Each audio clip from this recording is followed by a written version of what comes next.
So I grew up, church was really important to me. And then I went to an Episcopal boarding school, which had a big tradition of public service, which I loved. And then when I went to Harvard, I had the opportunity to run a homeless shelter. But what I found was I'd go to a funeral and I would be the only person there. And so I really wanted to work with people younger and try to change the trajectory. So that was my plan. I was going to become an Episcopal priest and then start a school. But at the time, being openly gay meant that wasn't a possibility for me. This would have been 1992-ish. And at that point, it was really my bishop's discretion. So the bishop of Massachusetts at the time said, and so a friend of mine was doing a film about this new school that was starting with the Jesuits. And I went and checked it out and I just fell in love. And so I was there for the first 5 years launching that school. And it was really exciting. The model there was looking for academically promising kids with motivated families from low-income backgrounds. And it was pretty clear that that model could also work with kids who weren't chosen necessarily because they were demonstrating academic promise. When the new bishop came in, the new bishop was like, hey, I know what you were told, but new boss in town, it was definitely sort of, you have to live by the same rules as everybody else. Your relationships need to be monogamous and prayerful and all those other things. But the fact that it's another man is not a problem. So that was how I got back into it. So I spent the first year of seminary building the school and hiring teachers and raising money and getting the facilities up and running. We opened Epiphany in 97 and the first kids came in 98, and that's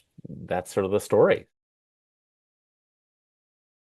Well, the way it happened was there was a committee working with the bishop who had been thinking about looking at the Jesuit school and being like, we should do this sort of thing too. And the bishop, for maybe a year or two of meetings, had finally said, look, we don't need to meet anymore. We need to find someone to start this, to make this happen. His support gave a degree of legitimacy to the project. And this happens a lot in nonprofits, right? Is somebody sort of says, oh, this can happen. And that gives enough confidence to other people to lend their resources into it. Long short, we did get there, but it was hard. I mean, the first 2 years, we had a wonderful space, but it was only available during the week. So we had to take the entire school apart every Friday and rebuild it every Monday. It was hard. But I think the attitude, needs to be like, we're going to get this done. Okay, what is it going to take? And we'll get there.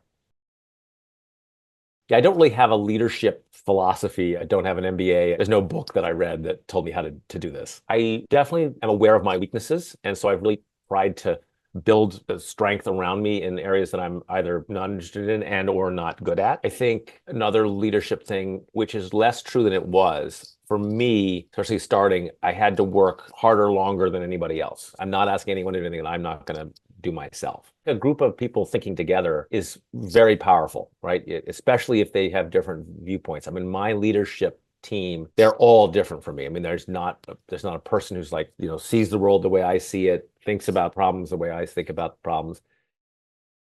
I would say possibly start by volunteering in a place. I would encourage people just to be not super conservative to the degree to which you can be brave enough to take risks, especially if you're young. I'm a big believer, like, throw yourself all the way into things. And I guess the last thing I'd say is sort of understand yourself in working in nonprofits. So with the shelter, I would have people who would come to work at the shelter because they thought they had to work with the homeless. Like that was what their faith tradition told them they had to do or something. And I was like, this is crazy. Why are you doing this? Why are you forcing yourself to do this? Like, if you're a giraffe, be the best giraffe you can be. Don't feel like you have to be a zebra, right? If you're a zebra, like, love your stripes, but don't be jealous of the guy with a long neck.